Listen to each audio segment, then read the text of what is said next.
Lonely Monk Productions. You know, I don't know if y'all have heard Big Feelings by Willow yet, but yo! That's my Jawn! Hey yo, displace the guilt and embrace the pleasure. You're tasting things that don't need to be measured. What's good, friends and family, neighbors near and far? Welcome to an all-new episode of the Yo, That's My Jawn podcast. The podcast, website, brand, movement, way of life dedicated to the embrace and championing of your passions. I'm your host, Nate Runkle, a.k.a. Jawn Whitney, a.k.a. Nate 3.0, back at it again with yet another episode of the podcast. As always, I hope this podcast finds you all in good health and in good spirits.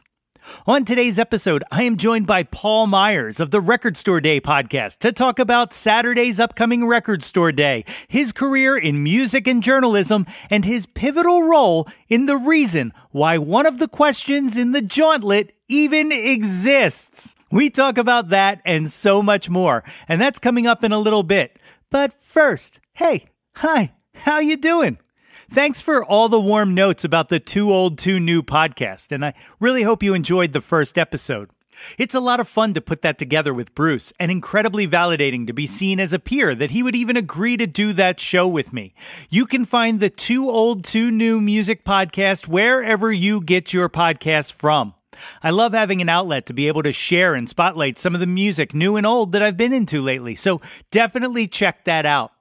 You know, I've talked a bunch about my quest this year to take time to quote-unquote live with albums more in my ever-going attempt to navigate the constant stream of content being hurled at us. And I'll be completely honest with you, not only has it been a challenge, I don't know how successful I've been with it. Which isn't to say I haven't tried. There are a few albums that have kind of owned me so far this year that I have listened to, sometimes on repeat. You know, off the top of my head, the new Mannequin Pussy album is absolutely one of them. My guest this year, Craig Wedren, he dropped The Dream Dreaming, which I've probably listened to more than any other album in recent memory. Sean Lennon's got Asterisms. That Asterisms project is another one that I found so incredibly interesting that I can't believe more people aren't talking about it, though being an instrumental album, that really shouldn't surprise me. Speaking of instrumental albums, Philly's own Christian McBride dropped an album with Edgar Meyer called But Who's Gonna Play the Melody? That is for sure one of my favorites that's come out this year. What else? Oh, I'm obsessed with the new Carsey Blanton album, After the Revolution, and I actually got a chance to talk to her about it recently, and guys, that's going to be next week's episode, so keep an eye out for that. And I hear you. You might be saying, Nate, it's only April, and you just named a lot of albums. Sure. It is, but comparatively, not so much. Because as of the recording of this episode, I have listened to 156 new releases this year. Completely. And that may sound like a chore, but I do it for you. Jokes aside, I recognize it's a lot, but the nature of this show and my desire to be well-versed in what's out there and worth paying attention to, I feel like it's necessary to take the time with the art and culture that people are putting out there. Artists spend a great deal of time creating their art, and I want to play my part to pick up what they're putting down, so to speak. And now, 4 months into the year, I think I've learned maybe more about myself than I have anything else. For one, I've learned that even if I love something, if there are more than 10 to 13 songs on the album, I start to lose focus. And that's less about the music and more about my ability to pay attention to things for a long period of time. You know, I've spent the entire duration of this show asking younger guests why they are so focused on creating EPs and not albums. And now, 5 years later, I get it. An EP is a perfect digestible size. You get in, you get out, and it's better to leave them wanting more than to outstay your welcome. You know, the other thing I've learned, and the main reason I bring all of this up today, is to share with you an idea of what I want an album to do in 2024. And it's simple. I just want an album to thrill and entertain me for the duration that I am engaged with it. And that might even just be for one sitting. And I'm okay with that. You know, I've been approaching new music like seeing a band on a festival stage. I'll sit and listen and enjoy. And maybe I'll look them up after and check out some more. But if I don't, it doesn't take away from the music in the moment. I'm guilty too often of trying to find an album's place in the culture, to think of where it ranks in a discography or what it says about the moment we're living in. Take Cowboy Carter, for instance. Beyonce created an incredible album full of incredible music, regardless of the discourse around it. And that isn't to say the discussions that it has provoked are discussions that should be avoided. All I'm saying is that I am personally trying to remove deciding something's place in history while I am listening to it. I don't need to know, is this a lasting piece of art? What I need to know is, am I enjoying listening to it right now, in the moment? I just feel like internet culture has made us lose sight of discovering what is important in a quest to preordain or anoint things as important. We want to believe that everything we love is culturally relevant, but why?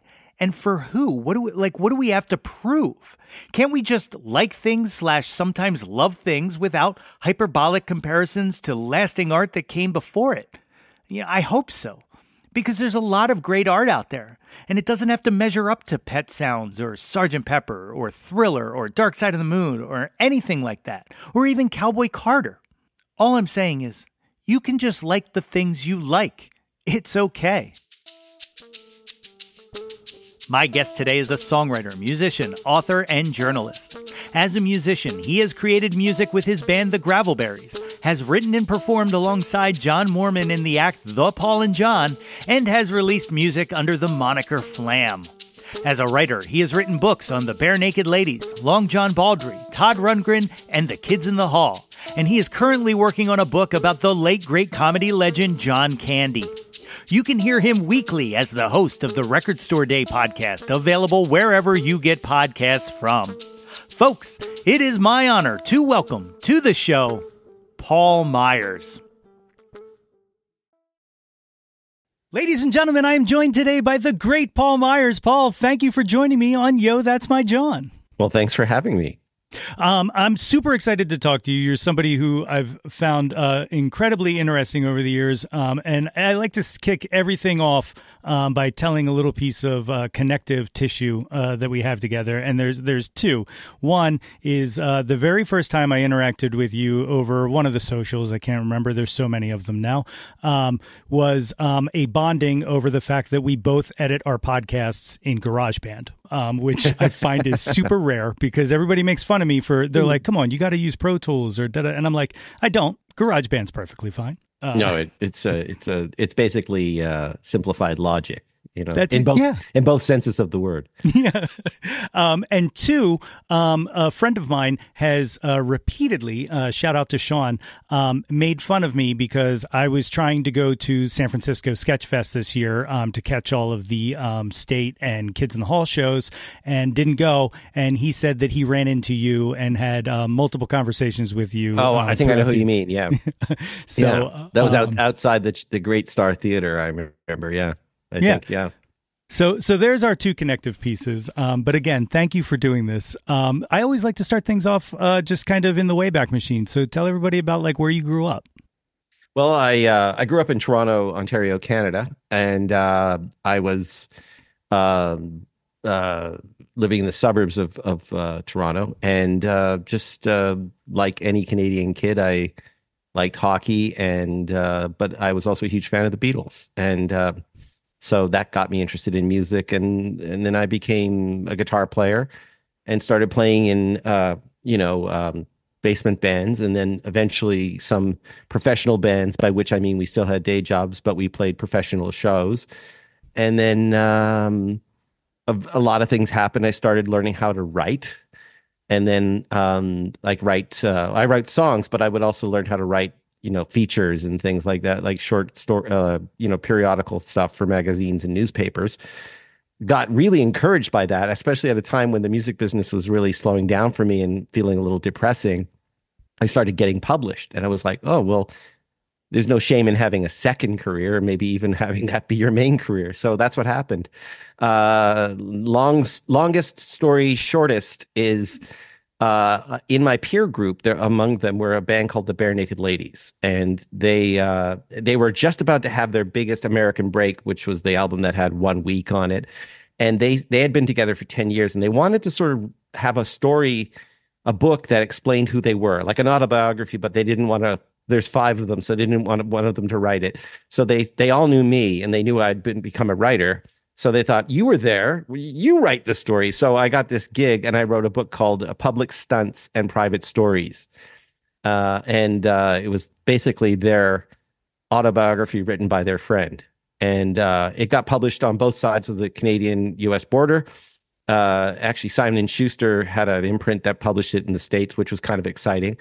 And that kind of got me thinking, wait a minute, I can do this. So, and then I've written 4 books since. So that's cool. And I do features for things. And, I mean, I'm telling you my whole life story here. So, but then, and then, big detail is in the 97, I moved out of Toronto, and my wife had a job in Northern California, San Francisco area.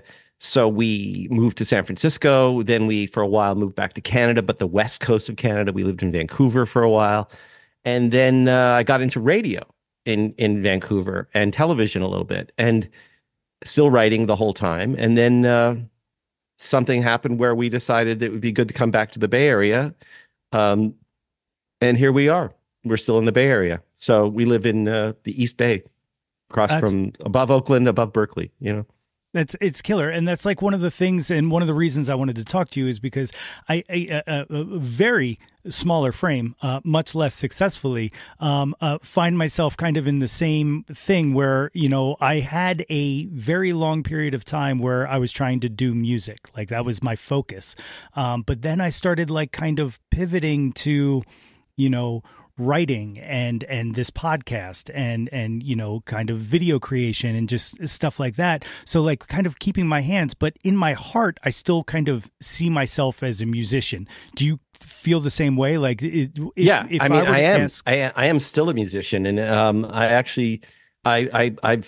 so I skipped the detail there, which was I put out a band in Toronto. I had a band called the Gravelberries, which was really my songs, and I was the leader. And we put out a CD that it did okay in the indie sort of, and especially in Canada, got a lot of radio play. But, we toured a couple of times in Canada. But when I got down here, I was more or less a solo artist. But a good friend of mine is a guitar player named Jawn Mormon. And Jawn Mormon is a great guitar player and a great songwriter. And we, almost as a kind of club, we decided that since we both led our own bands and we were both guitar players who wrote songs, we tried to write a bunch of songs. And over the next 10 years, we would write songs, and sometimes we'd throw the songs out, and sometimes we'd make demos. Then we decided in 2014 to make an album. He lived in the Inner Sunset district of San Francisco. So we made this album called Inner Sunset. It was credited to the Paul and John, because we wanted to call it Paul and John, but we thought it would sound like a Beatles tribute band. And then we thought it'd be funny to call a duo the. I don't know what we think is funny is just very specific to us, I think. But Inner Sunset I love because it was a great double meaning, in a sense of it could be about internal exploration in your mind, but it's also physically a neighborhood in San Francisco. But that was we wrote both. Oh, we did a cool thing actually. He let me write all the lyrics, but we wrote the music together, and then he played the drums and guitar, and I played the guitar and bass. So, and then we both sang and layered the harmonies and everything like that. So it's a complete duo project. We played a few live shows, but mostly it was just me and him in the studio.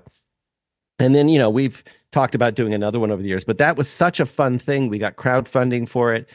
And so it really, it made me realize that even much after I'd stopped sort of pursuing band life, there's a way to make music. And I still make electronic music that I sell on my Bandcamp page.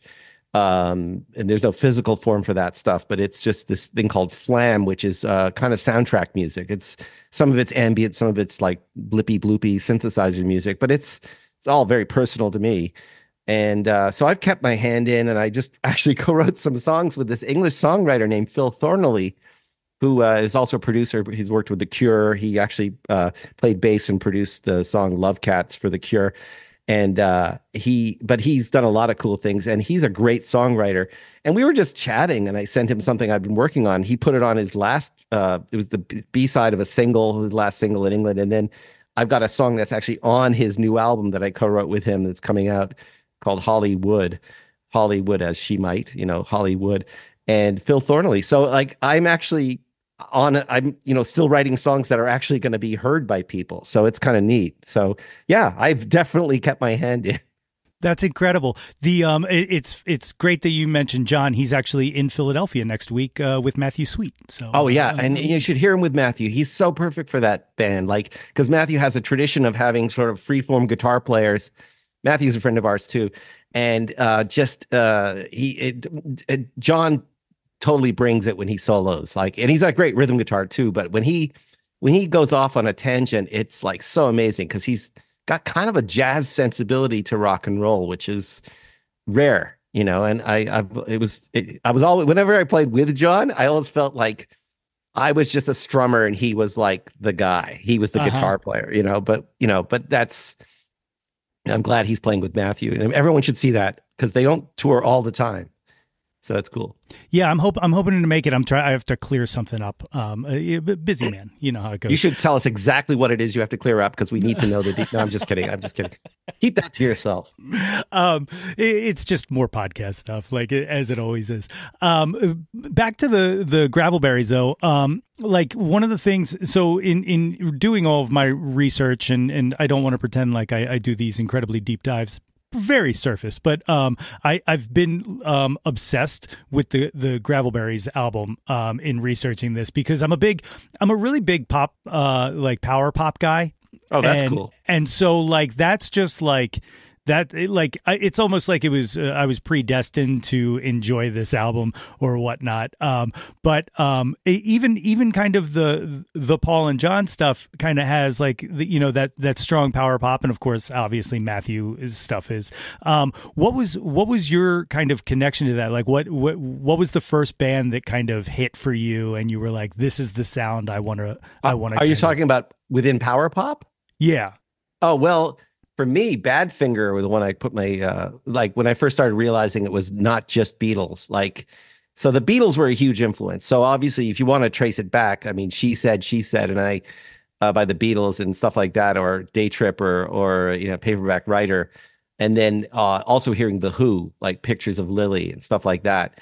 But then I think it was Badfinger and the Raspberries, and the Raspberries go all the way. When I first heard that was life-changing. I mean, because they had the melodic chops and, Eric Carmen had the big bouffant and he could really sing, but the opening chords in that song are like as cool as anything that Keith Richards ever did. And it's, so the power pop needs both ends of the spectrum, right? It needs your power, but it needs your pop.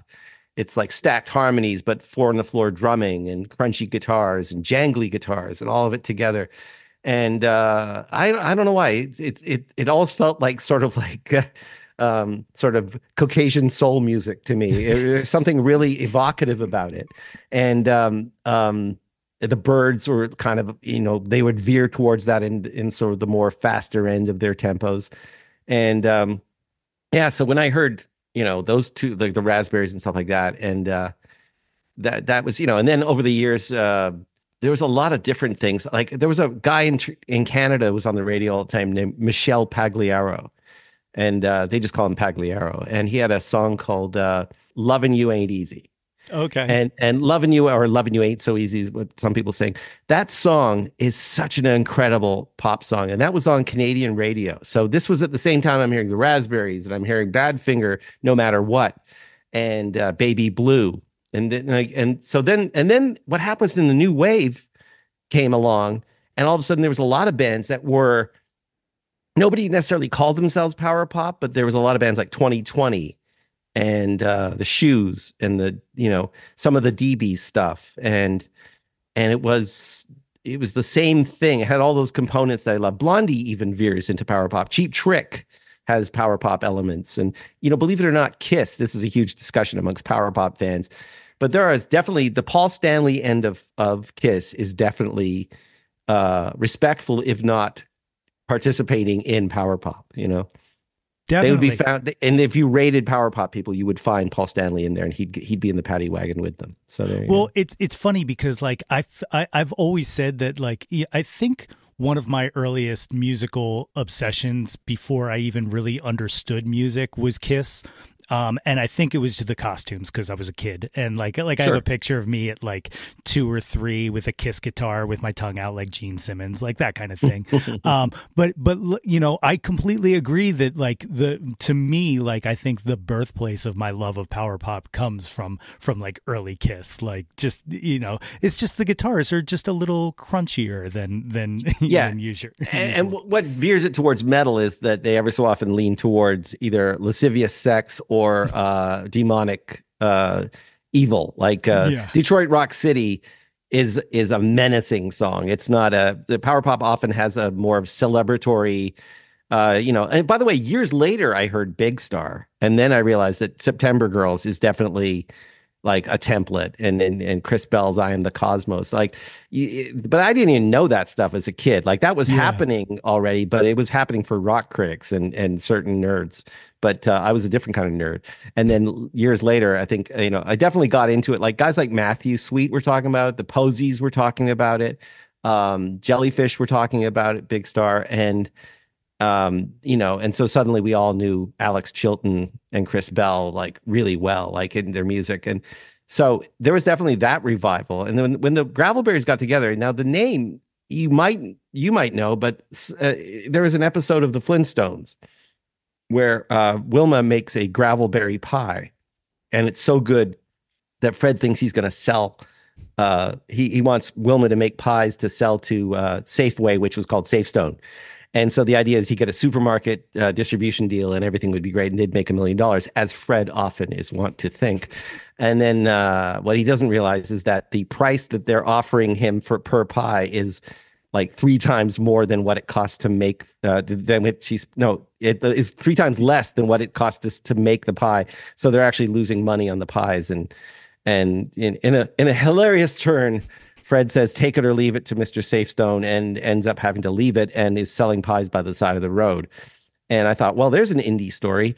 That's what most people do. They make too many copies of their record and they're forced to give them away. So we thought gravel, berry, you know, rough, sweet, power pop. I mean, it just seemed like the right name, and I'm a huge Flintstones devotee, clearly. You know, I have no organized religion in my life except perhaps the Flintstones. I've often described myself as a Hanna-Barbarian. These are the jokes, people. Anyway, but I knew that it was the right name for my band because of that. There you go. That's awesome. Segment ended. Did you was there a conscious effort to not IES the Gravelberries? Yes, that was a 90s thing or late 80s thing. We decided that the thing to do is spell your name in a way that is your brand. So also it would frustrate the hell out of people. Mm-hmm. And I don't mind if people, you know, call us the Gravelberries with IES, but it is definitely YS, and it is definitely wrong, but it is how we spell the name. Well, the reason I mentioned that is because it's brilliant SEO now. Which wasn't SEO back then, but it works. Oh, we knew we were ahead of the SEO. Yeah, that's all we talked about, that and music. But on the power pop line, I always love to call it out and pat myself on the back when I do this. Watch this amazing pivot, and tying it into the writing. You wrote the Todd Rundgren book. And Todd Rundgren is a local hero, obviously, to me. And you got to talk to a whole bunch of people in kind of building it up. And I heard you say that it was your play to get the Todd Rundgren into the Rock and Roll Hall of Fame. So first of all, thank you and success. Yeah, I can't take credit for that. I mean, but I would say this, and I'll take the humble credit for this, which was, when I proposed a book about Todd Rundgren, who is in fact Upper Darby, Pennsylvania's finest son, and then their finest daughter later turned out to be Tina Fey. When I proposed this book, I remember saying he's not sung enough. Like, he's undersung, and he produced Patti Smith. He produced XTC's Skylarking. He produced the New York Dolls' first album, and then later did another one with them. He produced Meatloaf's Bat Out of Hell. That album only exists because Todd put his own money into it. And then all these things. And then he's also this artist who made these incredibly experimental records, as well as some of the big pop hits like We Gotta Get You a Woman and I Saw the Light and Couldn't I Just Tell You? And a great proto power pop tune, by the way. Couldn't I Just Tell You? And so I remember thinking people need to be talking more about him. And then it would come up that he's not in the Rock and Roll Hall of Fame, and I would say, yeah, I mean, what's that about? All the Todd fans kind of got around my book too, which was nice. They embraced it, and they also really helped use it as an excuse to their friends to say, like, read this book and you'll see what Todd Rundgren's done. Why isn't he in the Rock and Roll Hall of Fame? Which famously Todd doesn't care about. Right. He didn't care at all. He saw the whole thing for a kind of what it is. And we can discuss that in another day. But eventually they basically through determination got him in. And he snubbed them too. He didn't show up. So which is like, yeah, again, I respect him more for not showing up at that point because he always said he didn't want it. But so my book helped, I think. But for me, it was a labor of love. I mean, as I said, he had never had a true victory lap. I said this in the book. He'd never had a true victory lap on roads that he helped pave. Like the home recording revolution. Like a handful of people were doing records at their home studios. Stevie Wonder, maybe Paul McCartney, and Pete Townsend. But really, like he was like churning out records like he engineered himself, or later he would have an engineer because he's too busy playing. But and then there's the Utopia stuff, which is a whole other kind of progressive rock, slightly pop thing, and he just kept making, and he marched to the beat of his own drum. Like he would always do whatever he wanted and sometimes lose people. Like he would just say, I'm going to do this now. And people are like, oh, okay, come back when you're doing this, And there's something very original about Todd Rundgren. He's not an easy guy to define. And I was happy that my book, which we should tell people, is called A Wizard, a True Star, Todd Rundgren in the Studio, because it's very clearly about him as a producer and self-producer as well. And it's been really embraced by people. Like musicians have it in their studios. Engineers show me pictures of it on their console. And a lot of people go, hey, like sometimes they think it's a compliment to say, hey, I found this book somewhere, a free library, and it's great. But that's fine because the words got to you. Then that helps. And it gave me a lot of confidence that if I believed in something and did it right, people would eventually find it. Yeah. Yeah. And like, he is somebody who's absolutely incredible. Like, I think my main connection to him is I'm a lifelong Hall & Oates fan. Right on. Because John Oates is from my hometown. All right. So like there's a sense of hometown pride, but also like this weird, incredible sense of like, I feel like much like Todd, I feel like John Oates himself is the undersung person of Hall & Oates, because like he's an incredible guitar player, he's even an incredible singer. And much like Todd, I feel like, people just kind of overlook him and stuff like that. And I'm not just saying this because I really want him to come on the show, and I've been, any chance I get to mention, I will. But I'm just going to side tangent here real quick. I have met him one time, and I used to work for Sam Goody. And he came in and I was helping him around the store and all. And he started to leave and he turned around and he was like, oh, before I go, he's like, do you have the new Outcast CD? And I went, Andre and Big Boy Outcast? And he was like, yeah. And I was like, I do? And he was like, I'll take that. And so I sold John Oates Speaker Box of Love Below. And that's like, if I never get to talk to him, that's enough, to be honest. That's great. Yeah. No, just gonna say, but John Oates is, the thing people don't realize is that, a song like Sarah Smile, the harmonies are, those two guys met, like, the story, they met at a shootout at, I think it was Temple University, right? Yeah. And they were both there to see like two of the greatest soul groups of all time. And then, they really did need each other to do what they did. And Daryl Hall, God love him, great singer, great songwriter, and I think an underrated producer in his own right. It's so hard for people to see John Oates underneath that. And now, of course, their fractious current situation, which is just sad. It is. It really is. It's like your parents getting divorced, you know? It's like, it really is just like, man, like, the other thing I always like to shout out is, are you familiar with the, Handsome Boy Modeling School song that John Oates is on with Jamie Callum? Greatest No, Mistake. I didn't know he did a song with them. No. Yeah, it's phenomenal. It's one of my favorite songs of all time. And so anytime I get a chance to sing the praise of that. But another, tying it into underrated, and another thing that you have a connection to is I have been on a push since the very first season of this podcast that the one snub of the Rock and Roll Hall of Fame that really, really offends me is the Monkees, because I think the Monkees are incredibly important and were so many musicians' first band and intro into music and stuff like that. And you had one of the last public interviews with Mike and Mickey at Sketchfest. That's true. Were you there? I wasn't. No, but it was actually streamed for a while. I don't know if they're still doing it. I can't find it. Yeah. Sketchfest. It was like pay-per-view, but it was like back when there was the lockdown was meant that Sketchfest couldn't even be on anymore for a year. Maybe 2 years actually, and they to keep the festival going, they had a pay-per-view thing where they would just show the filmed, videotaped greatest hits of the previous festivals, and that I was happy about that. It was like a paywall thing, but at the same time, it was great to see. I will say it was one of the honors of my life to spend time with Mike and Mickey, and talk to them backstage, and it was kind of like out of body experience for me. Like I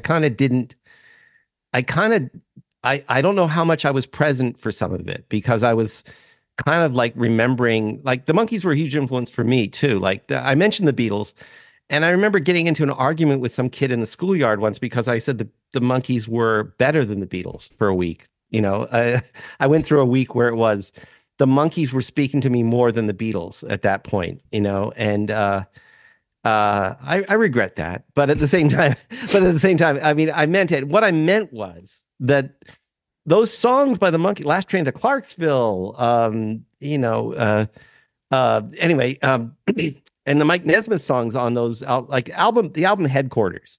I remember buying it on the same, I think it was bought for me in a birthday present, Revolver. It might have been Revolver by the Beatles and Monkees Headquarters. And they were kind of equal to me at the time. And then I would talk to people and they go, yeah, but you're kidding about the Monkees, right? I'm like, and at a certain point, you just kind of just get sick of arguing. And you go, yeah, I mean, you know, I just mean I like them, you know, but I don't think they're great. And then you realize, oh my God, they really were great. And the comedy part too was they kind of did that Marx Brothers thing better than the Beatles in a weird way. Yes. Because it maybe or in an American way, you know, it was a surreal TV show. And the fact that the music, Mike talked about this, you know, that song Tapioca Tundra.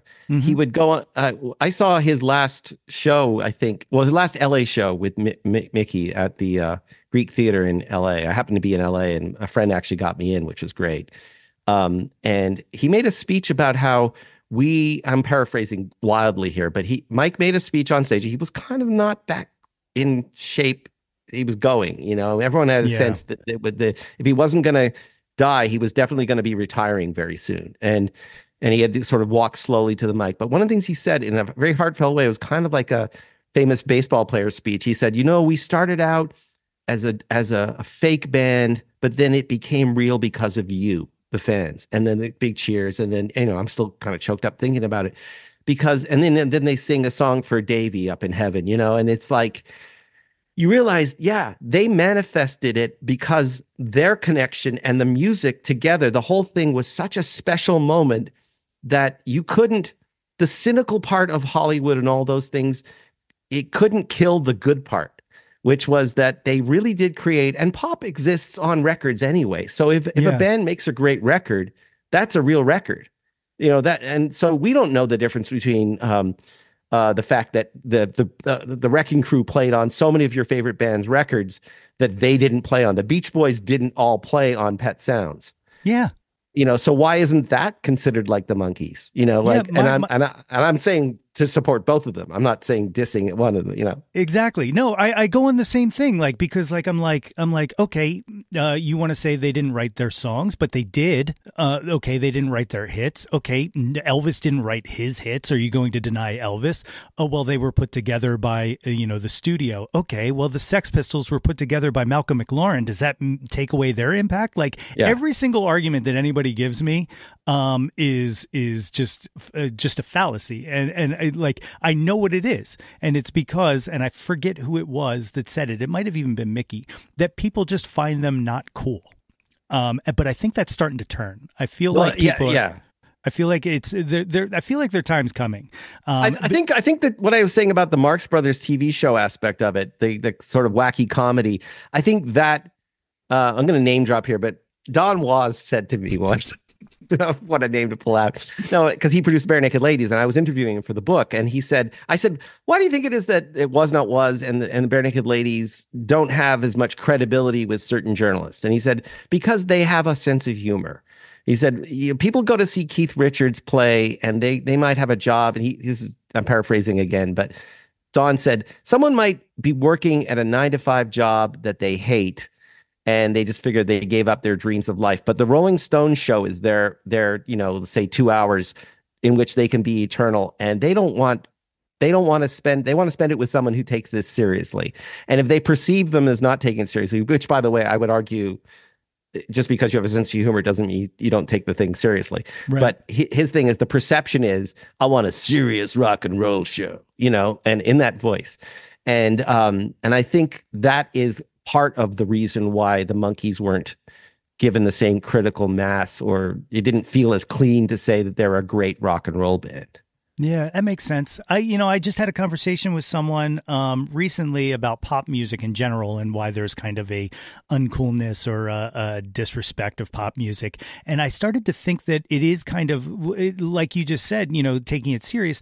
There is a bit of an authenticity thing to it where, like, when it's considered manufactured, so if multiple songwriters or something like that, I think because music is so manipulative and so emotional to people, I feel like they feel like they're being taken advantage of if it's not a sincere feeling, right? So like, I think maybe that's part of it, but it doesn't make sense to me because I'm a music snob and I love it. You know what I mean? Like, I will say this too. There's a thing about cleverness, and the English have a phrase, or the British have a phrase, clever, clever. When something's clever, clever, it means it's too clever by half.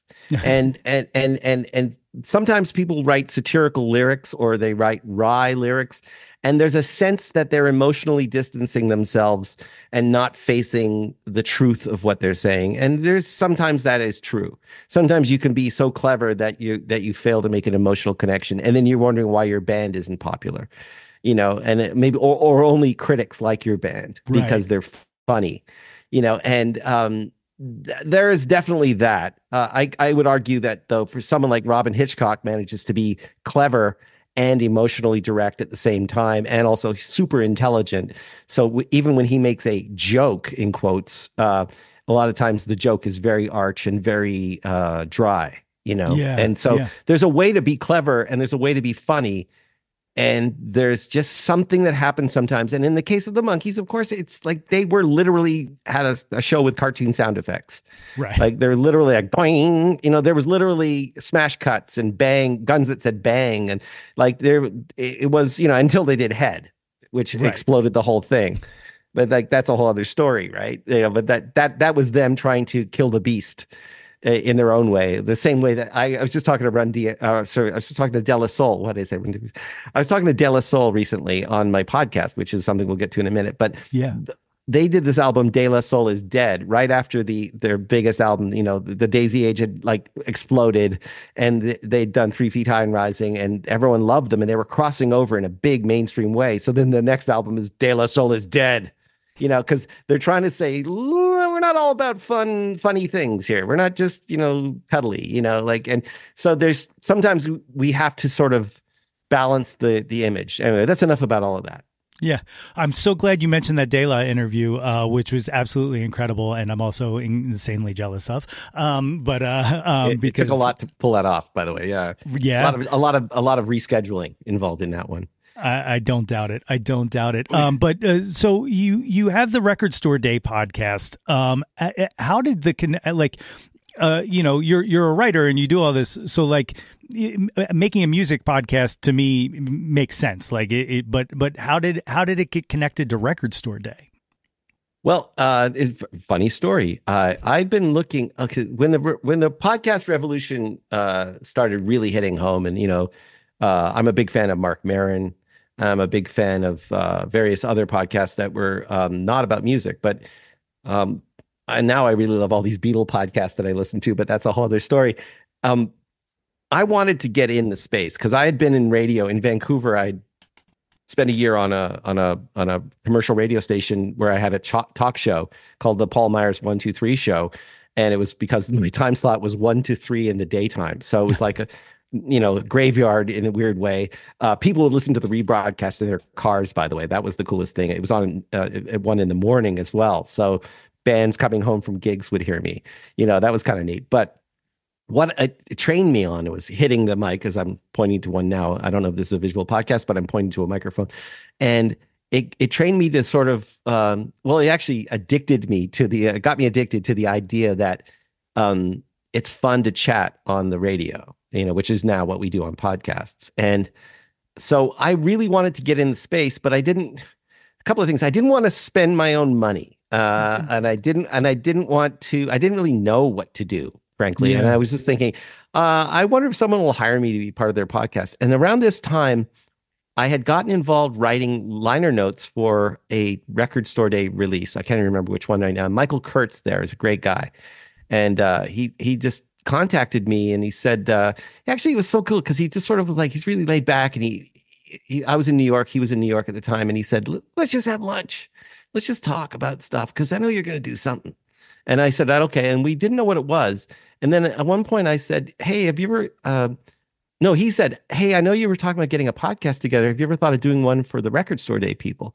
And I didn't know at the time that Record Store Day is a company that all year works on special releases for Record Store Day with record companies and indie stores and that it's kind of a guild.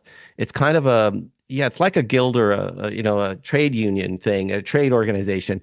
And this is a all year job. Like we're talking about records that go into stores, and the stores are all members and they're all independent. So there's this beautiful circle back to my punk rock roots of even a store that sells mainstream records. If they're an independent record store, they're out there slogging it. And the vinyl was at that point wasn't, when we first started doing this about almost 4 years ago, we weren't necessarily, I mean, it wasn't as big as it is now. And it started growing.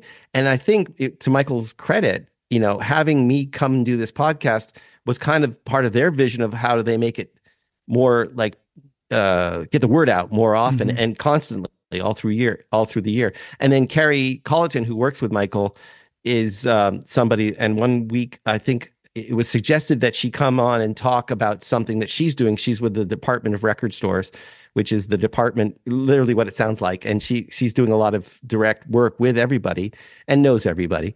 So I would have her on as kind of like you would have a weather person on, like, tell me what's going on the, or traffic, what's going on the 405 today, Carrie?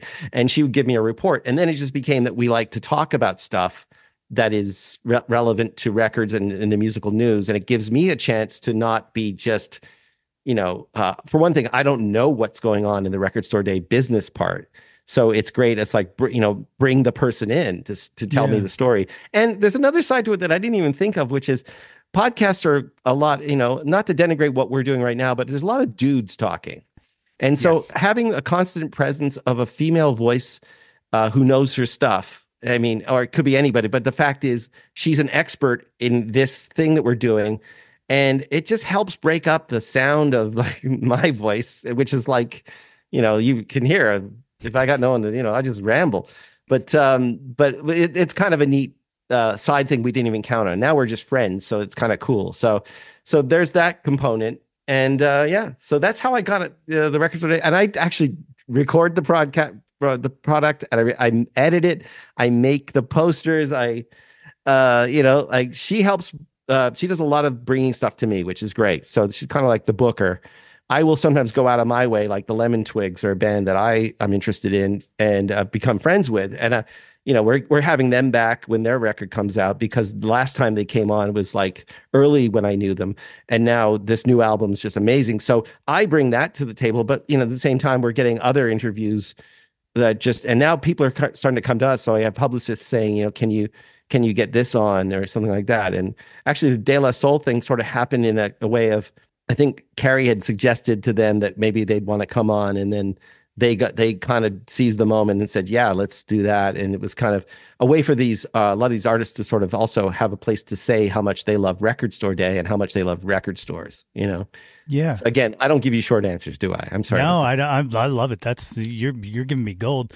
The I'm a vinyl guy, and always have been. And I got it from my dad. My dad was a vinyl obsessive, and I acquired all of his vinyl, and then my own and stuff like that. So when Record Store Day kind of started coming around, like that was like big for me, because like not only was I getting things that weren't available or sometimes ever released on vinyl, but also like I like the support of the independent music store, which is why I'm completely surprised and happy with. So I don't want this to come across as any other way, but completely surprised with the Taylor Swiftification of Record Store Day. Which is, for people who don't know, Taylor Swift has had two or three releases through Record Store Day that have and on the resale market are astronomical prices and stuff like that. But the thing that amazed me was last year was when the Folklore sessions came out. The amount of people who I know have never stepped foot into an independent record store that not only went in and bought that album, but bought countless other albums that they never would have probably even picked up had it not been for that. That to me is a testament to how beautiful Record Store Day is. Yeah, and let's be honest, Taylor Swift is somebody who is a whole new kind of mega artist, in that she's very much home run. She's very much things. It's top down for her. Like the vision of how she reaches her fans is about her. She hasn't lost contact with that thing. So she, being a big music fan, and that's that thing too that even Billie Eilish and Phineas have, which is respect the people who came before you, and also embrace what it is that you want to do. And the connection that they have to record stores is the same thing, because she's excited to be associated with record stores, because that's a place of, I was going to say a place of worship, but it is kind of like a place of worship. It's a place of special gathering where people meet, often have conversations about records. Often it's just to be exposed to records.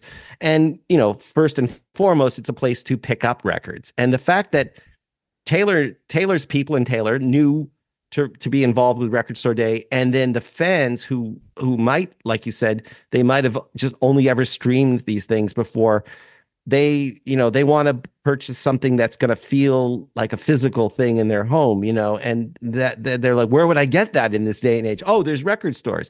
So there's that thing that it's a beautiful symbiotic relationship, is what I'm saying. And I think, yeah, we were all very happy. I mean, she did a couple of special things for Record Store Day. She hasn't been on my show. I'm not too surprised, like there's a certain level of artists. I mean, when Jason Isbell and Amanda Shires were the Record Store Day ambassadors, they came on the show.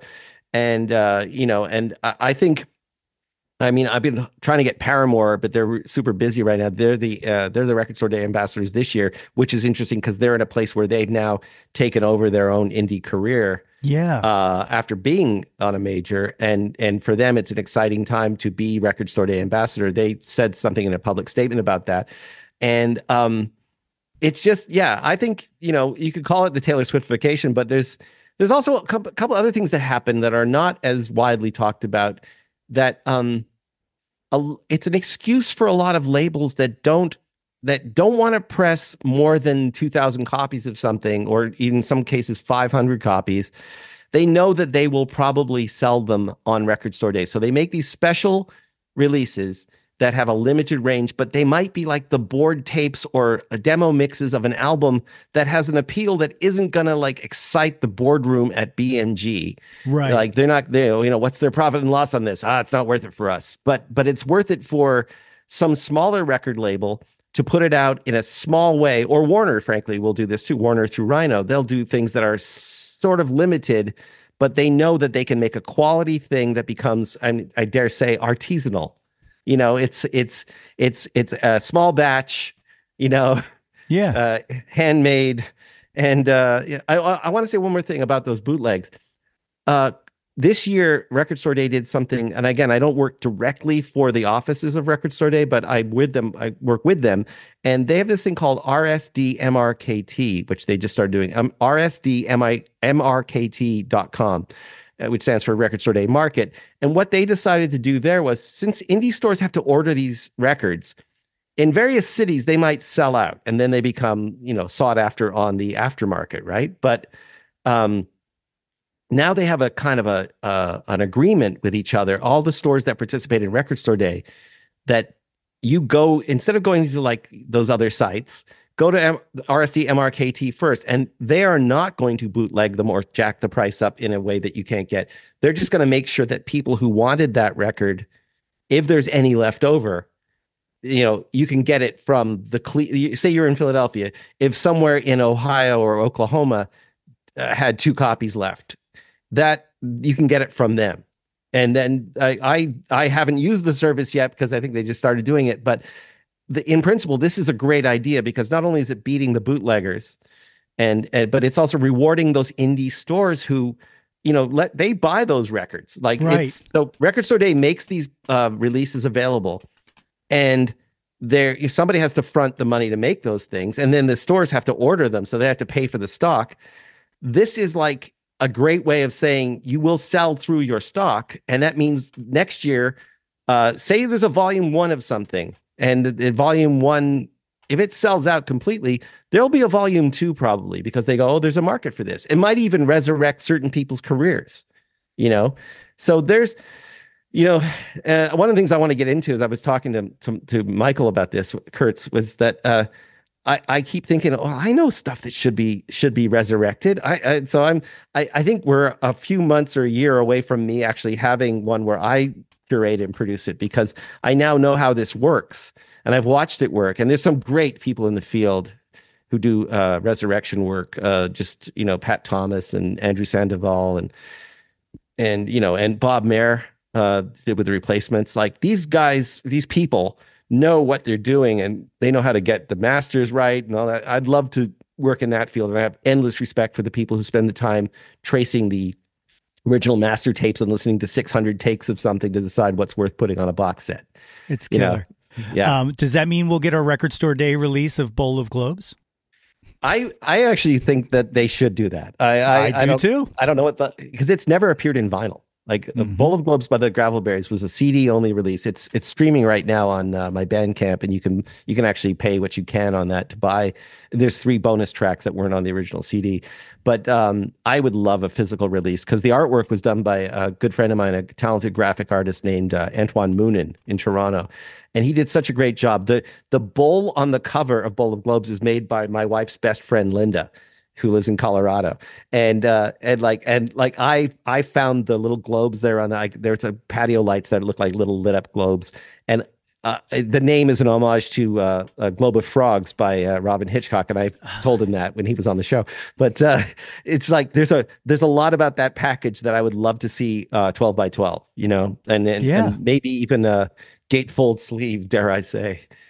Be killer. It would be killer. Is there any release this year that you're looking forward to? Yeah, well, definitely the De La Soul live at Tramps, which I don't have I've heard MP3s of it, but I don't have the physical in my hand. I would love to see that. And there's a lot of great. There's a jazz compilation that I just discovered. A guy named James Sayes did this Nat King Cole live at the Blue Note Chicago. And it's from what year was that? I just actually have a sheet somewhere here. Oh, it's from 1953. And Nat King Cole had already made it sort of big nationally in Chicago, but the Blue Note's intimate club and he has his trio, and he's really playing the piano, and he's really connecting with the audience. And I've heard like a few samples of it, and it's a beautiful package. It's like a double LP set, and it's like limited. Actually, it's not that limited in the sense that it's 4,000 of this double LP and 2,000 of the CD. But I was just going over it, and I actually talked to the engineer, producer who put it together, and it's a great artifact of people might not realize that Nat King Cole. They knew him as kind of a crooner from the old days, but he's a very charismatic performer and an incredible piano player. Really? And it's very much a jazz supper club set. And it's two LPs. It's all the songs that your parents or your grandparents knew, but like Unforgettable and Mona Lisa. And it's just, so I am excited about some of the jazz titles. I talked to Zeb Feldman, who puts together the jazz. There's a Sun Ra compilation that's really great. And there's Chet Baker and Jack Sheldon singing together, which Jack Sheldon, I grew up with Schoolhouse Rock, and he's the guy who sings Conjunction Junction, but he's also this great jazz singer, So he's Conjunction Junction. Yeah, that's how he sings like that, and Chet Baker, who everyone I think knows. But anyway, so there's a couple of things. Again, on the spot, I don't have the list in front of me. I did make a marking on a list earlier, but it's in the other room. I do an Excel sheet every year because that's how obsessive I am. Yeah. The big one for me, and the audience knows this, but I'm a big fan and probably the biggest influence on my music that I wrote is G Love.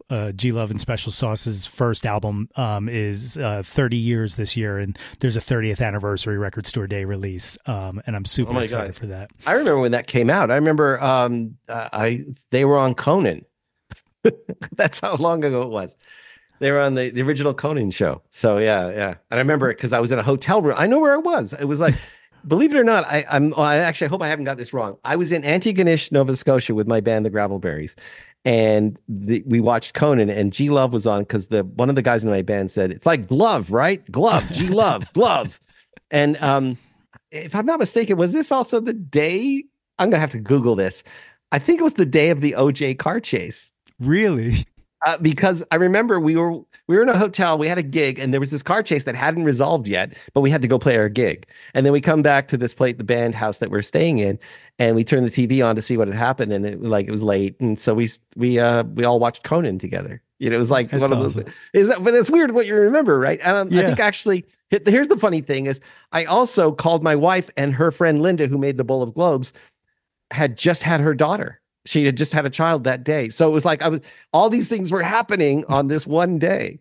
That's incredible. Talk about special sauce. It's in the sauce. And there's also a Jeff Buckley release, which isn't my favorite Jeff Buckley release, the Jeff Buckley Gary Lewis, but I'm a Jeff Buckley completist, so I need that. And there's this weird thing where those two are seemingly completely different from each other, but there is a video that exists on YouTube of the two of them jamming because they actually knew each other. And it's just G playing guitar and a little harmonica and Jeff kind of freeform singing over top of it. And it's like, that's my Roman Empire right there. That's it. Like, right. Yeah. That's your Roman Empire. Yeah. That's hilarious. At this time, you want to go through the Jauntlet? These are my questions that I ask every guest that comes through. Run the Jauntlet, yeah. It starts with the one-hit wonders. First one, who do you prefer, Billy Joel or Elton John? I'm going to have to say Elton John. Mm-hmm. Just, do I have to explain it? You don't. You can if you want, but I would say this. My feeling is that Elton John created the ground with which Billy Joel could have a career. Okay. And I respect the man. I respect Billy Joel a lot more now, but at the time when Billy came out, I was like, good. He's good. Pretty good. But Elton John, I mean, again, much respect to Billy Joel, but I saw Elton John on his farewell tour when it hit Oakland. This is before the lockdown, and I hands down it's the best $300 ticket I've ever spent in my life, and I don't do that often. So usually the standards are incredibly high if you spent that much money, because it's basically like us, spending 2 hotel nights to go, 2 nights at a hotel. Well, even though it was in town, but it's the equivalent of going to New York City, and it was just hit after hit, like And then, the couple of low moments for me, I don't really love I'm Still Standing, but, what are you going to do? I need a record store day release. Now I'm going to put out requests while I'm here. I also need a record store day release of Songs from the West Coast, which I feel like is one of his most underrated albums. But what I wanted to mention on this one is, and this goes back to that research thing, I seem to think I heard you once say that Billy Joel is overrated on a podcast. No, here's what I said. I said I was kind of amazed that he used to be the critical whipping boy. And I was kind of amazed when I discovered that there's a whole generation, it seems. I don't know if it's along generational lines, but there seemed to be, or maybe it's in America or something, but people would refer to, they'd be like talking about concerts and they say, oh, the greats like Bob Dylan or Billy Joel. I'm like, what? Or Elvis Costello, not as much as Billy Joel, but Elvis Costello to me is like, he's my Bob Dylan, Yeah. So I think what you might have heard was my shock at how critically acclaimed he is, because I always knew that he was commercially acclaimed, but there was and sort of the same thing happened when Fleetwood Mac's Rumors became suddenly this critically acclaimed thing. Because I remember when it was the whipping boy and the excuse for punk rock, Yeah. So I don't know. And again, all these things, as you get older and as we realize what a good record actually is, I threw out all these stupid biases and rock orthodoxies that I used to hold dear. And now it's just, does this move me right now? And if it does, I don't care if it's, Mbop by Hanson. I mean, that's a great record, Yeah, 100%. Next one, Debbie Harry or Joan Jett? Well, I saw this question and I will say I hate you. Because why would you want to pit those two people against each other? If I had to, I'm going to go again with the originals. Joan Jett was a good artist, but in terms of and she's certainly in many ways more rock and roll. But if we were talking about that, Debbie Harry created a genre called Debbie Harry, and Chris Stein and Debbie Harry together doing Blondie. It defies categorization. Blondie is a disco band, a power pop band, a ballad band. There are all these things. And Debbie Harry created a thing where, she was drop dead gorgeous, but the attitude, she had such attitude. She had swagger. Like, no disrespect to Madonna, but the idea of being a so-called pretty blonde with attitude for days, Debbie Harry. Yeah. Debbie Harry is just a source musician. Like there's a template there. So Debbie Harry. I like it. I'm going to throw this out because you mentioned them earlier, but Billie Eilish and Phineas, this is my pitch this season that I've been throwing everywhere, should do a remake of the Joan Jett, Michael J. Fox Light of Day. They actually be in the movie? Yeah. They should play the brother I love and sister. that. Yeah. Right? I can see that totally. Yeah. I think they should re-record the Carpenters. My God. I think because they are today's Carpenters It's in true. the sense of brother and sister, and and they've only just begun. So maybe so it'd be perfect. Really, I like your idea, Light of Day. Yeah, it's too bad. Is Paul Schrader still alive? I think so. Yeah. Okay. Well, anyway, it's a good idea. Next one, Aretha Franklin or Tina Turner? Now I've mentioned that I hate you, so. Again, I'm going to say, oh my God, I had Ann Powers on after Tina died. We talked about Tina and just how much she represented in terms of pure rock and roll, teaching the boys how to do it, surviving, Ike. And at the same time, if you've ever seen that video, that film of Aretha Franklin in the LA church, came out a few years ago, it is Aretha Franklin. I'm just going to give it to Aretha Franklin. Aretha Franklin, I have never seen a performance of Aretha Franklin, even in the Blues Brothers movie, which I just watched the other day. Aretha Franklin is pure soul, and she is a powerful vocalist, incredible pianist, like all gospel, but also earthy, like just Aretha Franklin. I'm sorry to Tina. It's a shame you've pitted these two against each other, because in a perfect world, they'd come together and ride in the sidecar with me. In the timeliness, I didn't actually pit them against each other. Beyonce did. And it's because she referred to Tina Turner at an awards show as the Queen, and supposedly Aretha Franklin got upset about that. So, and if anyone was going to get upset, it would be Aretha Franklin. That's for right. Sure. Yeah. Next one, Nirvana or Pearl Jam? I'm going to surprise some people by saying Nirvana, because this goes back to my power pop thing. I feel like that Kurt Cobain is much more appreciative of pop song structure than Pearl Jam, which, again, no disrespect to Pearl Jam, and I certainly understand their appeal, but there's a certain tendency in some ends of the so-called grunge movement to go, yeah, and be that kind of singer. And certainly not as much as Stone Temple Pilots, but an Eddie Vedder, pure folk singer and can sing rock, and the band are all like sharpshooters in a Zeppelin model. They're much more like Stillwater from Almost Famous. Almost Famous, yeah.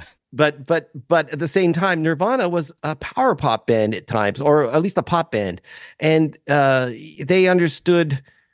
Yeah, Kurt just had a melodic sensibility and knew some. And then you got like when Grohl, the most famous stuff with Grohl, like that was the template there. And then no Foo Fighters without that. So I think it's going to be Nirvana. All right, I like it.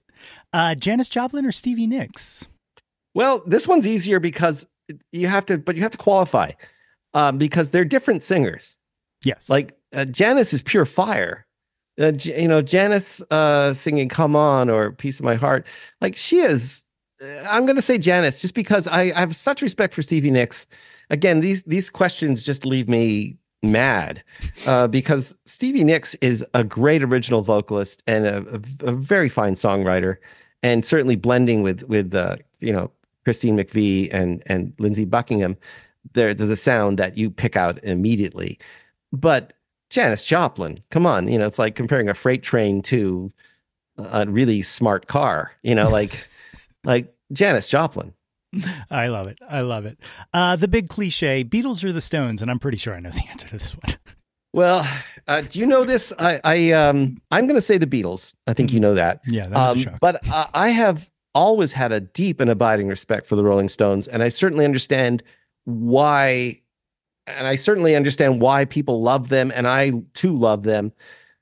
Famously to me, my friend Bill Janovitz from Buffalo Tom not only has written about the Stones, but he represented them in a debate I had on WNYC with Ophira Eisenberg and Bill Janovitz were representing the Stones. My brother Mike and me were representing the Beatles, and we did this live debate. And I would honestly say that we won the debate on points, but it was a really good match. And I feel like the whole Beatles versus Stone thing is such again, why would you do that? I mean, even the Beatles and the Stones themselves were pals. Like, it's right. not, it's like such a small world. Like they're the only two bands that know about everything about each other that way. So, but I say the Beatles just on sheer songwriting variety, and you had so many writers in that band, and just such diversity of sound and the impact. I mean, the Beatles changed everything. The Beatles even changed the Stones, Yeah. Like, you know what I mean? Yeah. Like the Stones changed their trajectory when they started like working with the Beatles, "I Want to Be Your Man," etc. And then learning how to write their own songs. Satanic Majesty's Request clearly has some kind of nod to Sgt. Pepper. It's so to me, it's Beatles. That makes sense. It makes sense. The last one of the top 10 countdown, and it's very interesting asking you this because I feel like it's kind of I feel like you actually might kind of play a part in the creation of this, but Bohemian Rhapsody or Stairway to Heaven, and I can explain that if you need me to explain why I think you're responsible for this question. Well, it's funny. I think you're alluding to the fact that my brother Mike Myers, the comedian and writer of the movie Wayne's World, he put a Bohemian Rhapsody in the car scene in Wayne's World. Now, I will say this. You might know this because you did research that is based on something that happened to me. My band used to travel in it wasn't a Pacer, it was a Dodge Dart. A Dart Swinger. Sorry, that was the name of the model. The car was called a Swinger. And my friend Michael Philip Voivoda, who's now a talented record producer and filmmaker in Toronto, he and I used to sing along to the radio. And we would find the harmonies in the records. So we would always sing along. And Bohemian Rhapsody was one of the many songs that we used to sing along to. A couple others were like Old Black Water by the Doobie Brothers. Doobie Brothers, yeah. Anything with massive harmonies in it, we would just find a part and sing. And that was kind of a great training for us. And I used to drum on the dashboard with Mike's drums. Michael was a drummer, Michael Voivoda. So I would take his drumsticks and ruin his dashboard. And so it was very participatory. And my younger brother Mike was in the car once and just like loved that we had this thing that was called the band was called Space Invaders, and we called it the Space Invader Mobile. And so that is, but the other joke in Wayne's World I'm also indirectly responsible for is we used to go to Long McQuaid's guitar shop, and I would often work out Stairway to Heaven. And a lot of people did. And there's a point where the store was getting so annoyed. And I said something to the effect of, I'm surprised they don't have a sign that says no playing Stairway to Heaven. That became kind of a family joke. I'm not saying Mike stole it. In fact, he called me and said, I'm thinking of using that in the movie. And now it's become lore of its own, no stairway. And you see there's videos on YouTube of people in music stores acting out the scene. So in a weird way, the whole question of Stairway versus Bohemian relates to my childhood. Yeah. So, and having answered that question, Stairway was a huge, important song for me as a kid. But I gotta say, you're asking me in 2024, Bohemian Rhapsody is a genius arrangement and production. And maybe I'm in the mood where I'm talking about things that changed the course of history. Stairway to Heaven changed the course of history too. I mean, you wouldn't have a Bohemian Rhapsody probably without Stairway to Heaven, because the idea of a long episodic song that rocks out at the end is Stairway. I mean, it's also maybe like Dream On too. Like, I don't know. There's by Aerosmith, but I would say I'm actually talking myself out of this. Bohemian Rhapsody by a hair. Okay. But it's again, it's really hard to do this. You can't, this is a fool's errand. It's brilliant. It's brilliant. That's so awesome. I'm going to throw one in here on the fly, specifically for you, and it's because of the Gravelberries, and that is the Eep Op or means I love you, or open up your heart and let the sunshine in. Wow. Now you've left out Do the Twitch. Ah, yes. Is that no? How's it go? Yeah, the one was what was his name? The pop star. But anyway, okay, I would say Let the Sunshine In, because and that thing changed the world, man. Yeah. Like, without that song, no Monterey Pop.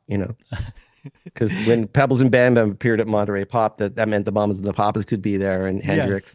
Yes. Yeah. It opened the door. Oh, that's great. It's so great. Like that's one of my favorite things in the world is the music of cartoons and TV shows, cuz and it's probably comes from that power pop thing.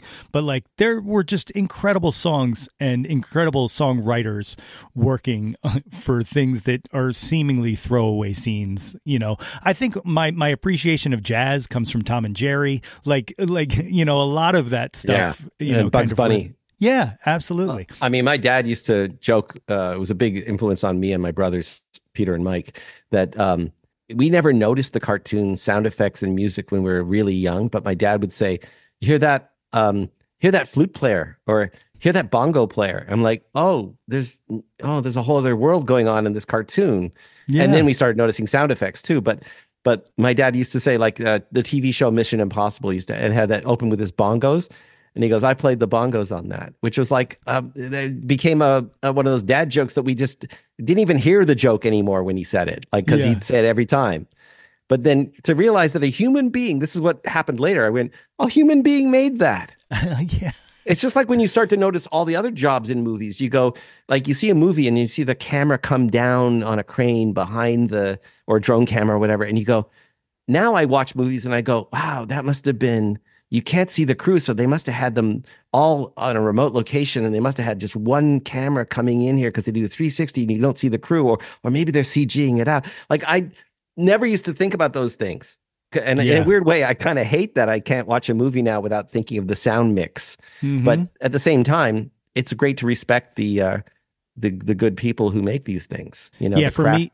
Yeah. For me, that was always Foley work. Like, Foley work just blows my mind, especially when you can't recognize it, and then like you see a clip of like the dailies and stuff, and you're like, oh my god, none of that existed. Like, someone sat there in a box.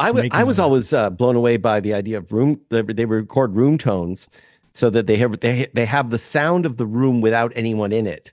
And so you might hear like an air conditioner distant, and even that, they don't necessarily always record those. And then the idea of additional dialogue, ADR. Yeah. Like the idea that someone's walking down a street and rather than have mics on them, they would just have them say the lines, and then later they'd add them in, and then they'd have to add street sounds. So, and because they didn't have any what they call wild sound. So the idea of ADR just blew my mind, or the fact that you could change a line of dialogue in post-production.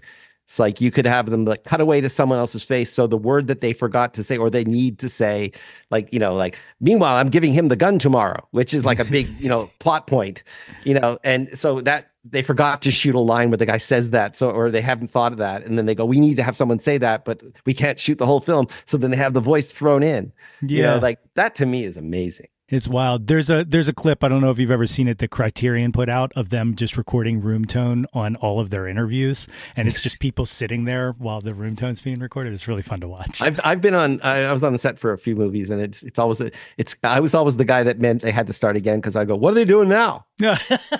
Well, why is no one talking? So I'm sure there's a sound reel guy who's got like hours and hours of Paul Myers interruptions. That's awesome. No, I learned pretty fast.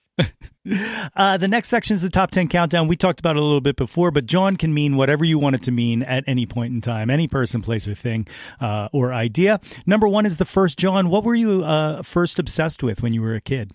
Probably the Beatles. Yeah. I was very, very young when I saw either A Hard Day's Night or a video of the Beatles at Shea that was on TV, Beatles at Shea Stadium, and then the Beatles cartoons, and just the idea that there was a guy, my initials, my name is Paul M. So there was a Paul McCartney, and I would just like, there's a Paul in that band. I'm named Paul. Kind of the reason I wanted to get a guitar, because the tennis racket just wasn't cutting it. And hockey stick in my case as well. Just like I was obsessed with the Beatles from a very young age, and I suppose that hasn't changed. Yeah, I dig it. Number 2, what's your current Jawn? What are you into right now? Oh man, that's really tough. I'm into a lot of things in terms of music and film, and here's something that's in the last few years I've really gotten into photography.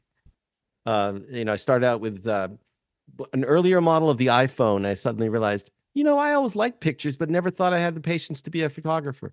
And then I started framing things, and I realized that I knew where I wanted things to be in the frame. I knew how I wanted it to look. And then Instagram came along, and I thought, oh, that's a place you can just sort of show your photographs, right? That's kind of like having a daily gallery. Instead of saying words, you're just showing visions with things that you saw. And how do I put this? I don't want to give myself a compliment, but I have an kind of an eye. I have an eye. It's whether it's a good or bad eye, I don't know. People have said they dig it, and that's really, really good. But I mean, I don't know. I can't compare myself to the great photographers, but it gives me a lot of satisfaction to make a photograph. And so I would say that is my current Jawn, if you're using that terminology. That's photography, and I've really gotten deep into it. And I can't afford super equipment, but I have a pretty good Sony A7 III that is, it's a good full frame camera, and I've used other cameras, but it's just, if I have any money at any point, I will probably buy some bigger lenses, because I feel like that's something that I would get a lot of hours of use out of. That's awesome. I just I shot a concert. I got a photo pass and shot a concert recently, and it was my first time kind of shooting something, and it didn't turn out well because it was a very weirdly lit room. But but it definitely scratched an itch that I didn't know needed scratching, and so now I'm that's like something I'm kind of looking at doing some more of myself. Oh, it's weird. Because I wrote the Todd Rundgren book, I've had access to some Todd Rundgren shows. And in Napa a few years ago, I asked if I could bring my Sony camera. I don't know if I don't think they didn't even have a rule about it, that show. And I had like a fairly good telephoto lens, and I got photographs that I was using the automatic levels, so the light was okay. And I was kind of amazed that I got those shots that you see people take at concerts, photographers. And I realized, so really all that stopped me from doing concert photography would be constantly practicing at it. Yeah. I'm sort of an acquaintance of the English photographer Chalky Davies. And he told me that the reason he got into photography was back in the 70s. He wanted to get into a show and thought if he, brought his camera, it would give him access to the photo pit. and it was in the Wild West days of rock and roll. And that show was David Bowie at the Hammersmith, I think the Hammersmith Palais or Odeon, and he sold the shots to the I think the NME, and then he was a professional photographer. That's So next incredible. cut to him on tour with Thin Lizzy, like Oh, so that's God. that's I don't know if those careers are still havable. And then there's someone like Lynn Goldsmith, who is like a genius artist who would be an artist at anything, but she's also an incredible photographer. She makes pictures, that's the term, not just takes them, she makes them. She makes them. That's beautiful. It's a good segue. Here is number 3. What was your first live show you saw? Oh, well, I just talked about this recently. It's a Canadian band you've probably never heard of called the Stampeders. I have not. Okay, the Stampeders were a 3-piece rock band originally from Calgary, Canada, and where they have the Calgary Stampede, which is a big sort of rodeo and other thing event. It's like a state fair type thing, except it's Canada. And the Stampeders were on the charts when I was a kid, and they were one of the first Canadian rock bands to have charts in Canada, have chart hits in Canada. And there's a song of theirs that does travel called Sweet City Woman. You'll hear it on oldies channels sometimes. It's like a banjo. It's a very jolly little song. And they were so influential to me because they were making it from Canada, and I was in Canada. So there's an outdoor festival series similar to a winery today, but it's a place called Ontario Place. Ontario is the province I grew up in. Ontario Place was kind of an amphitheater summer concert series, and I think I just researched this. I think I was very young. Let's just say that. I think I was I can't remember what age, but I was in like 10 or 12 or something. And my mother took me to this show. It was an early evening show, and it was the first time I'd ever seen a band live. First time I ever saw like curly guitar chords, people with amplifiers, colored gels on the lights. Like, so there was red and green lights, which is like an incredible, if you've never seen that before, you've only heard records on the radio and maybe seen TV shows, but to hear the sound of an audience around you, and it was a rotating stage. So it was that kind of a bonus, was like the stage did like a 360 rotation during the show. It was a great entree into rock and roll. So that was my very first concert I ever saw. It's awesome. Number 4, what was the last show you went to? I'm trying to remember. I think it was Robin Hitchcock at the Chapel. I can't believe that's the last show I saw though, because I feel like I saw something recently. The loudest show I saw recently was in November. I saw Devo, Wow. and it was great. It was better than I could have imagined. I think I'd never seen them before, and they're on a kind of a victory lap tours now, and it's just hit after hit, and the visuals are still stunning, but loud as hell, like just really rocking out and insistent and visceral. And but Robin Hitchcock was doing when I saw him, it was at the Chapel, and it was like Chapel is a very smallish nightclub, and good sound, one of my favorite places in the city.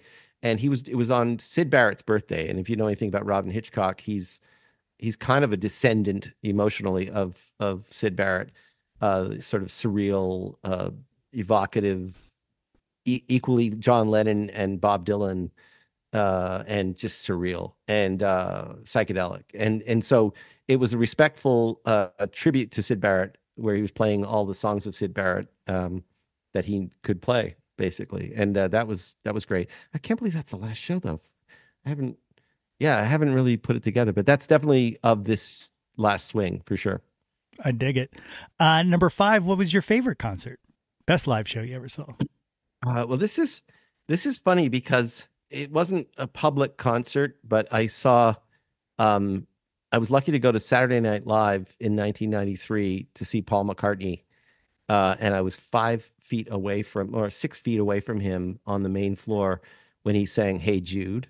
Jesus Christ. I looked around, and there were some people had shown up for it. Bill Murray was standing by the cameras, and John Bon Jovi was tearing up, and Sting and Trudy Styler were there. It was like we realized this was the place to be. It was like this moment. It was, and that was through the fortitude of me having a family connection to get in. But that was so amazing. But in terms of actual concert, I think I told you this earlier.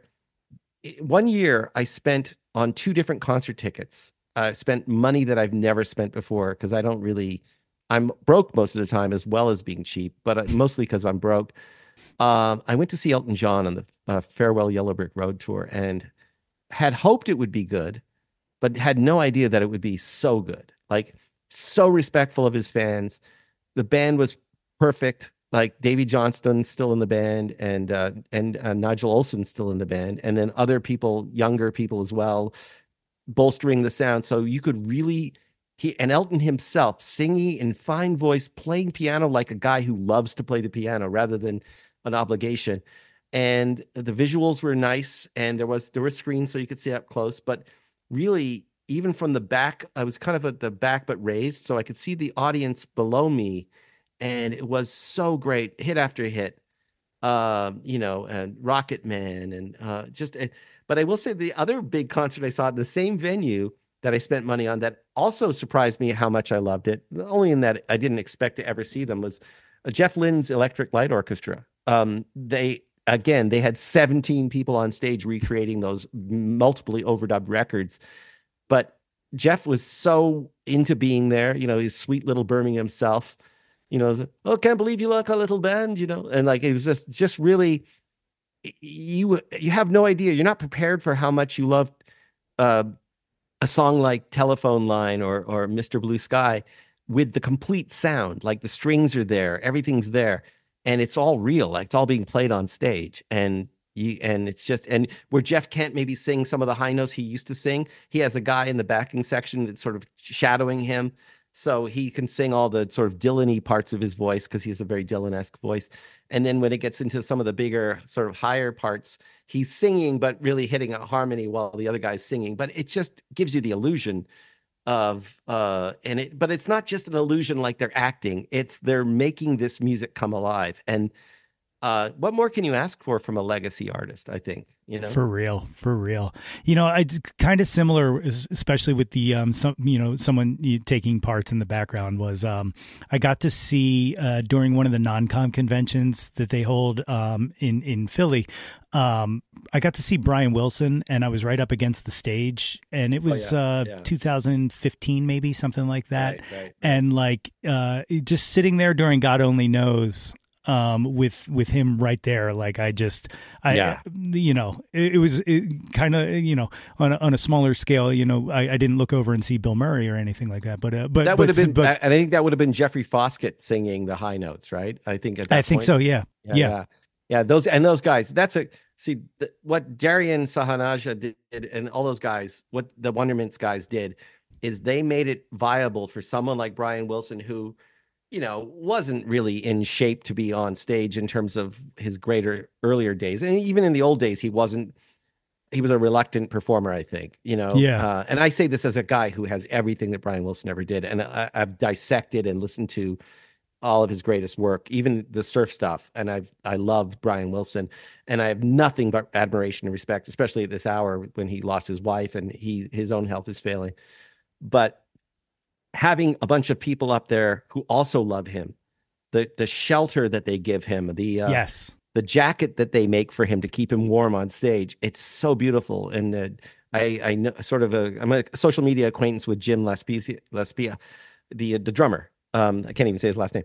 Jim, the drummer from that band. And by the way, I know some of the guys who played with the Monkees too. And it's like it's always neat when these people who are sometimes they're not that young themselves, but they're much younger than the artist they're playing with. I knew Denny Lane's band before he passed away, and Joey Molland of Badfinger was touring with some friends of mine as well. So actually, the same people, and it's just I love what these people do because they create a safe environment to fill in the gaps that time has left in some of them. And Denny Lane, by the way, was still kicking it up until he got sick.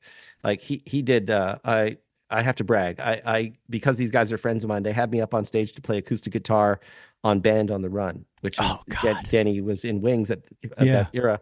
And, what a trip, right? And afterwards I'm talking to Denny and just, asking him about different songs. And, he co-wrote Mull of Kintyre. People don't realize he actually co-wrote Mull of Kintyre.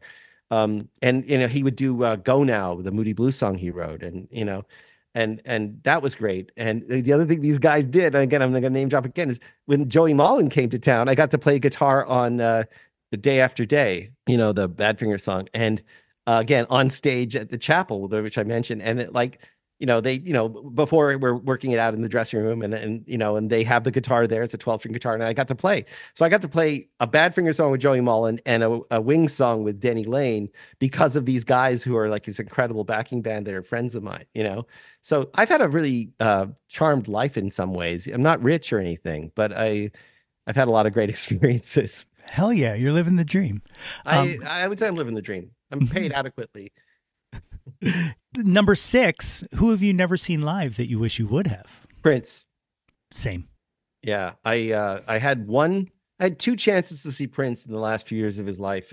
One was a big funky concert that he was doing, I think, in Oakland, and I just didn't have the money and didn't feel like trying to get a favor.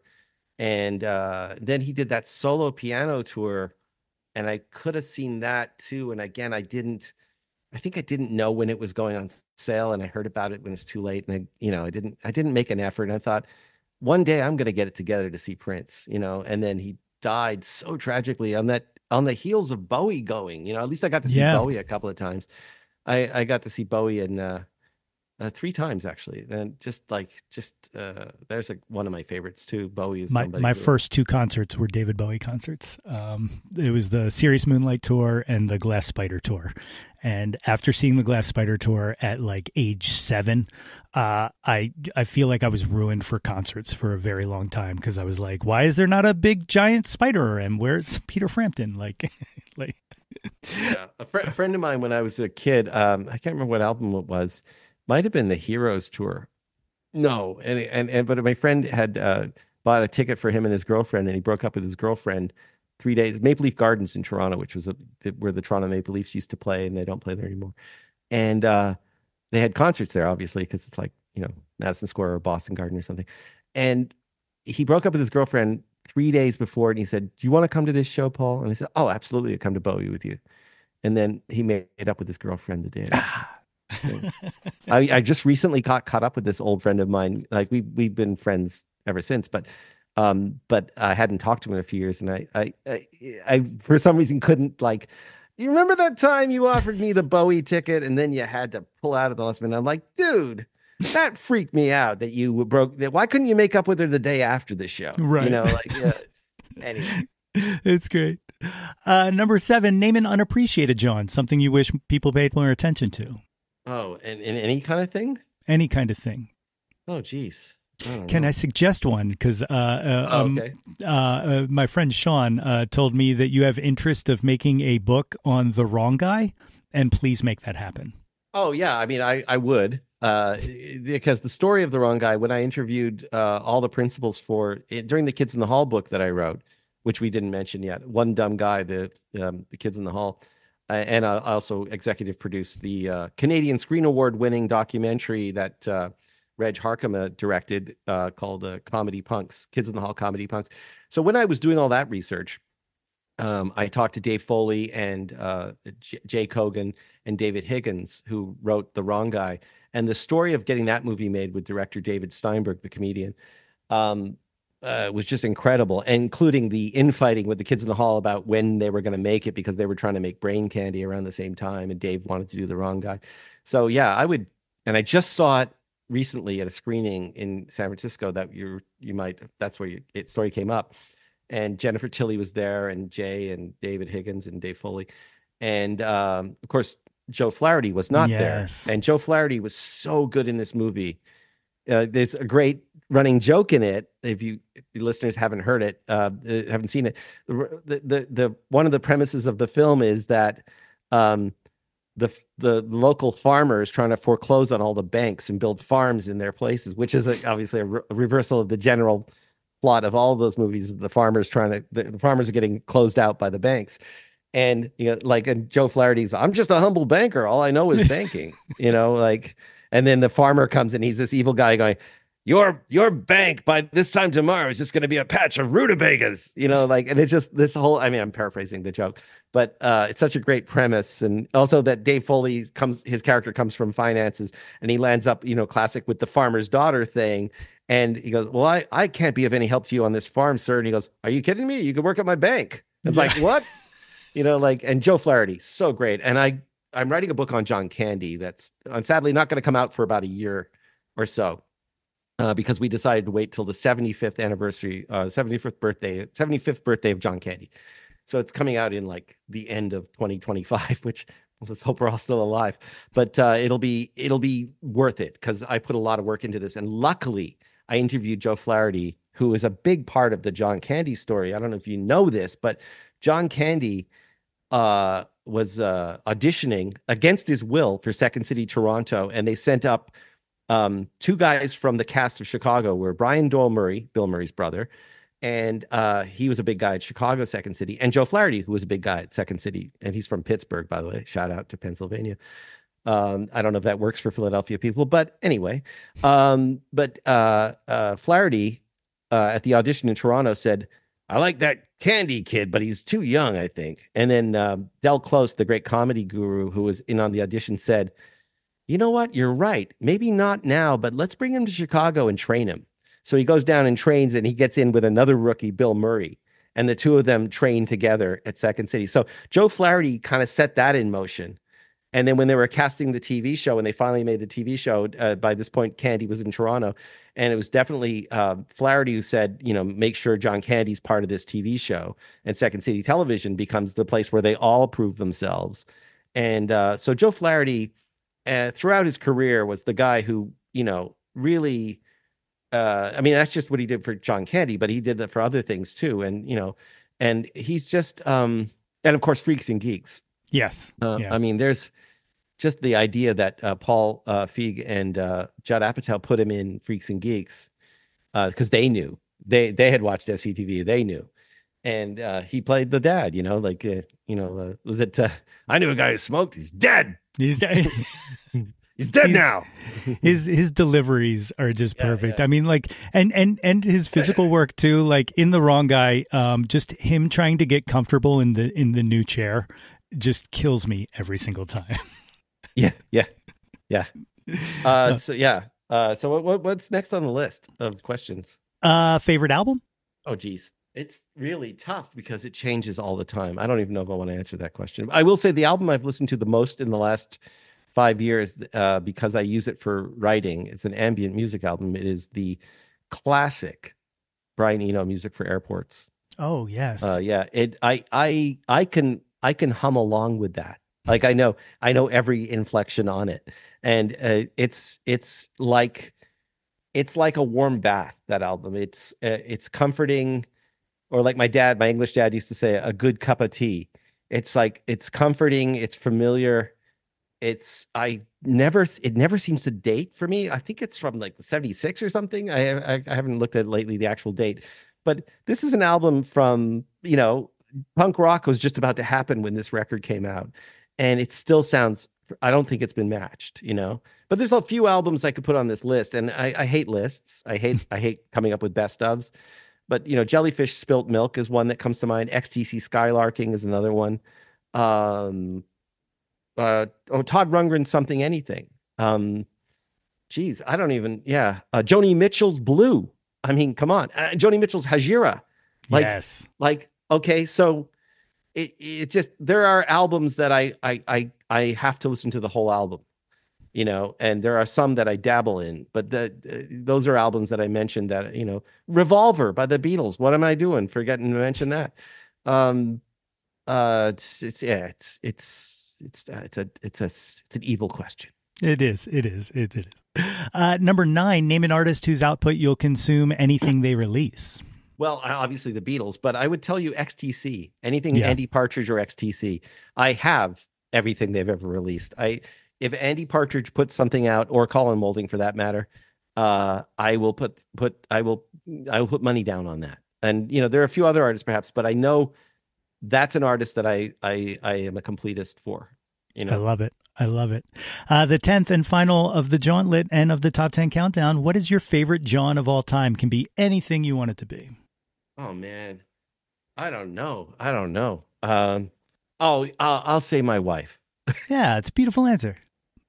No, I mean, because I'm very lucky, and I'm not just saying this because I don't even know if she'll listen to this, but I'm very lucky that in 1986, the jazz age, the silent era, I met a woman who she wouldn't take my bullshit, but I was happy to drop my bullshit around her. Like I went, oh, wait a minute, now I'm gonna get, and we started dating, and we both had gone to the same Talking Heads show, but we didn't know each other. It was the Stop Making Sense tour, the one that became the movie Stop Making Sense. And then we just started connecting, and she introduced me to the music of Lloyd Cole and the Commotions, and I introduced her to the music of Roddy Frame and Aztec Camera, and we both loved Elvis Costello. And then from there, we started having like a serious relationship, and we got married like actually about 9 years later because we were just living together. And it's exponentially every year we travel together now, and we go places, and just it's like I'm so comfortable. We're so we love each other, but we also like each other. And if anything else in my life goes as well as that, I'd be surprised. Like I've been lucky. Like I said, I have great experiences in a lot of areas. I managed to make a living, even though I'm not rich. But man, like just so that is perhaps the favorite Jawn of all time is my wife, Lisa. That's beautiful. I love that. I love to hear that. It's a sappy answer, but it's a true story. That's awesome. No need to qualify it. That's beautiful. So if these fine folks that listen to this show would like to check you out, what's the best way to track you down and follow you on the socials? Well, I guess the photography is at Pull My Ears, which is an anagram of Paul Myers. So it's PULMYEARS on Instagram, which is also my handle on Threads. And for my sins, I am still on Twitter. Liking it a lot less. But I still maintain an account there. I don't update it as much. But so I'm on Threads. I'm on Instagram. That's a good place to find me. Also, at the recordstoreday.com, at recordstoreday.com, they will give you information about the Record Store Day podcast, and then they can messages to me, or, you can find out how to get in touch with me through that. And I would say listen to the Record Store Day podcast wherever you get podcasts. We're now weekly. And Record Store Day is coming up. I don't know when this is airing, but April 20th is Record Store Day in 2024. I think the Monday before it comes out. Yeah, there you go. Well, and there's a lot going on. And on the Record Store Day podcast, all this month we've had, and we will continue to have discussions and interviews with people who are putting out releases for Record Store Day. So it's a targeted month of very specific to Record Store Day. And then we go back to our regular, just anyone who makes records that I'm interested in talking to. So it's awesome. Yeah. It's incredible. And I'll just throw this out there. If you ever want me to come in and co-host, I'm there for you. That would be funny. That would be, especially from Philly. Yeah. That's right. Yeah. So if you ever want to talk to G Love and you need someone who knows everything about G Love inside and out, there's okay. Well, it's a deal. Okay. I love it.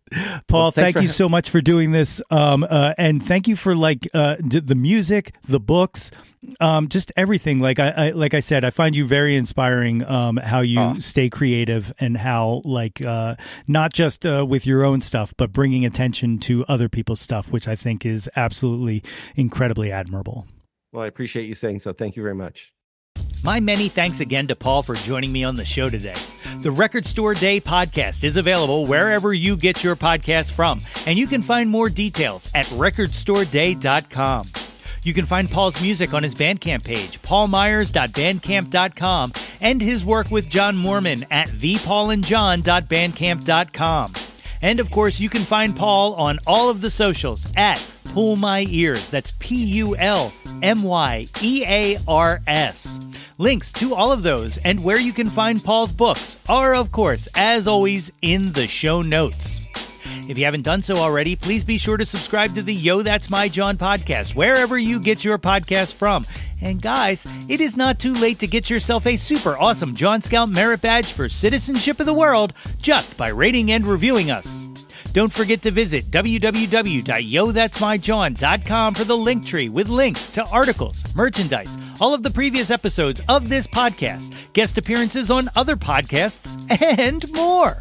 And while you are there, be sure to sign up for our mailing list to get all of the updates delivered straight into your inbox. Like us on Facebook at facebook.com/YoThat'sMyJawn for updates and live streams. Follow us on Instagram, Threads, and Twitter X at YoThat'sMyJawn, and search Yo That's My Jawn on YouTube to find the Yo That's My Jawn YouTube channel. Like and subscribe the heck out of that ish. We want to hear from you. Reach out, and touch some Jawn. Oh yeah, bonus episode in the books. Super stoked for Record Store Day this Saturday. I got a lot on my pull list that I have to get into. And if you can get out there, please do. Visit your local indie record store. Support local. All right, y'all. Blue skies. Until next time, everybody. That's my Jawn. Displace the guilt and embrace the pleasure. You taste it, things that don't need to be measured. Yo, That's My Jawn is a Lonely Monk production. Written and produced by yours truly, Nate Runkle. Theme song by me, under the moniker Nate 3.0.